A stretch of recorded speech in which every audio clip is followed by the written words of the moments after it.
Hello friends, welcome back. അപ്പോൾ ഇന്ന് ഞാൻ വന്നിട്ടുള്ളത് ചോറിന് കൂടെ കഴിക്കാൻ പറ്റുന്ന നല്ലൊരു ഇഞ്ചി ചമ്മന്തിയുടെ റെസിപ്പി ആയിട്ടാണ്. ഇതിനെപ്പറ്റി പറയുകയാണെങ്കിൽ നല്ല എളുപ്പമാണ്. ഇഞ്ചി ഉണ്ടെന്നുണ്ടെങ്കിൽ, തേങ്ങയും ഉണ്ടെന്നുണ്ടെങ്കിൽ പെട്ടെന്ന് ഉണ്ടാക്കിയെടുക്കാൻ പറ്റുന്ന ഒരു ചമ്മന്തിയാണ്. ചമ്മന്തി എന്ന് പറയാൻ പറ്റില്ല, ഒരു ഒഴിച്ചേറി പോലെയാണ് കേട്ടോ. കുറച്ച് വാട്ടറി ആയിട്ട് ഉണ്ടാക്കിയെടുക്കാൻ പറ്റുന്ന ഒരു ഇഞ്ചി ചമ്മന്തിയാണ്. നല്ല ടേസ്റ്റാണ്. ഇതൊരു പഴയ കറിയാണ്. എൻ്റെ വല്യുമ്മയൊക്കെ ഉണ്ടാക്കിക്കൊണ്ടിരുന്ന ഒരു കറിയാണ് കേട്ടോ. അപ്പോൾ നമുക്കിത് എങ്ങനെയാണ് റെഡിയാക്കുന്നതെന്ന് നോക്കാം. ഇതിലേക്ക് 1/2 ടേബിൾ സ്പൂൺ അളവിൽ മുളക് പൊടി എടുത്തിട്ടുണ്ട്.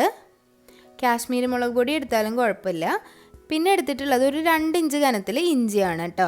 അപ്പോൾ ഇഞ്ചി ഒന്ന് ചെറുതായിട്ട് അരിഞ്ഞു വെച്ചിട്ടുണ്ട്.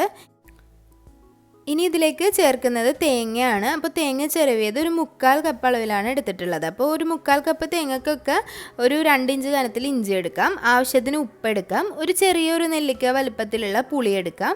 കുറച്ച് കടുക് വേണം. അതുപോലെ തന്നെ ഒരു പച്ചമുളക്, ഇത് നല്ല എരിവുള്ള പച്ചമുളകാണ്, അതുകൊണ്ടാണ് ഒന്നെടുത്തത്. അപ്പോൾ എരിവിനനുസരിച്ച് എടുക്കുക. കുറച്ച് നല്ല ഫ്രഷ് ആയിട്ടുള്ള കറിവേപ്പില കൂടി എടുത്ത് വയ്ക്കുക. അപ്പോൾ ഒരു മിക്സിയുടെ ജാറിലേക്ക് തേങ്ങ ഇട്ട് കൊടുക്കാം.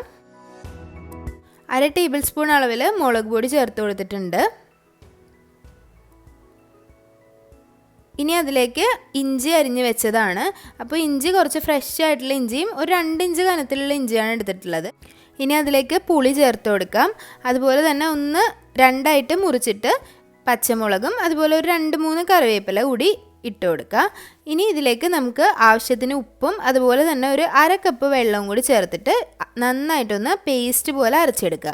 ഒരു ചമ്മന്തി പരുവത്തിലല്ല, നമ്മൾ സാധാരണ ഈ ഇഡ്ഡലിക്കൊക്കെ ചമ്മന്തി അരക്കില്ലേ, ആ ഒരു പരുവത്തിന്, അല്ലെങ്കിൽ നമ്മൾ കറിക്ക് അരക്കുന്ന പോലെ അരച്ചെടുക്കുക.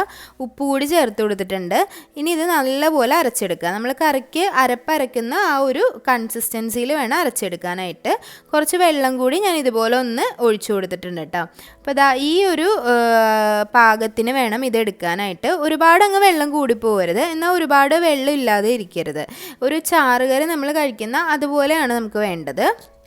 അപ്പോൾ ഇനി നമുക്ക് ഇത് നന്നായിട്ടൊന്ന് ചൂടാക്കി എടുത്തിട്ട് താളിച്ചൊഴിച്ച് വെച്ചാൽ മാത്രം മതി. നല്ല ഈസിയാണ് കേട്ടോ, നല്ല ടേസ്റ്റുമാണ്. നമ്മളൊരു ഇഞ്ചിപ്പുളിയൊക്കെ കഴിക്കുന്ന പോലെയാണ്.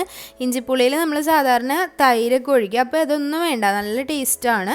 ഇതിപ്പോൾ ഞാനൊന്ന് ചൂടാക്കി എടുത്തിട്ടുണ്ട്, ഗ്യാസിൽ വെച്ചിട്ട് ചൂടാക്കി എടുത്തിട്ടുണ്ട്. ഇനി അതിലേക്ക് താളിച്ചിട്ട് ഒരു 2 വറ്റൽമുളക്, കുറച്ച് കറിവേപ്പില, അതുപോലെ തന്നെ ഒരു ടീസ്പൂൺ അളവിൽ കടുകും കൂടി ചേർത്തിട്ട് വെളിച്ചെണ്ണയിലാണ് താളിച്ചൊഴിച്ചിട്ടുള്ളത്. അപ്പോൾ ഇത് ചെയ്യുമ്പോൾ വെളിച്ചെണ്ണയിൽ തന്നെ ചെയ്യാൻ ശ്രദ്ധിക്കുക കേട്ടോ. അപ്പോൾ പ്രത്യേക ഒരു ടേസ്റ്റാണ്. അപ്പോൾ ഇത് റെഡി ആയിട്ടുണ്ട്. നല്ല ചൂട് ചോറിനൊപ്പം ഈ ഒരു ഇഞ്ചി ചമ്മന്തി കൂട്ടി കഴിക്കാൻ നല്ല ടേസ്റ്റാണ്. ഇങ്ങനെ നിങ്ങൾ കഴിക്കാറുണ്ടോ എന്ന് അറിയില്ല, പക്ഷേ ഇതൊരു നല്ലൊരു ടേസ്റ്റി ആയിട്ടുള്ള കറിയാണ്. ഇതൊരു പഴയകാല കറിയാണ്. അപ്പോൾ ഇതിന് കോമ്പിനേഷനായിട്ട് പപ്പടോ അതുപോലെ മുട്ട പൊരിച്ചതൊക്കെ ഉണ്ടെങ്കിൽ നല്ല ചൂട് ചോറിനൊപ്പം ഈ ഒരു ഇഞ്ചി ചമ്മന്തി കൂടി ഉണ്ടെങ്കിൽ അടിപൊളിയാണ് കേട്ടോ. അപ്പോൾ എല്ലാവരും ട്രൈ ചെയ്ത് നോക്കുക. അപ്പോൾ ഇതൊരു പഴയകാല കറിയാണ്, ഞാൻ നേരത്തെ പറഞ്ഞതുപോലെ തന്നെ.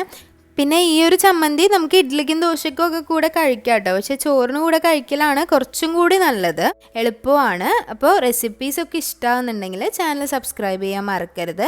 അതുപോലെ ഓൾ എന്നുള്ള ഓപ്ഷൻ തന്നെ പ്രസ് ചെയ്യുക. അതുപോലെ നിങ്ങളുടെ ഫീഡ്ബാക്സൊക്കെ കമൻറ്റ് ബോക്സിൽ എഴുതി അറിയിക്കുക.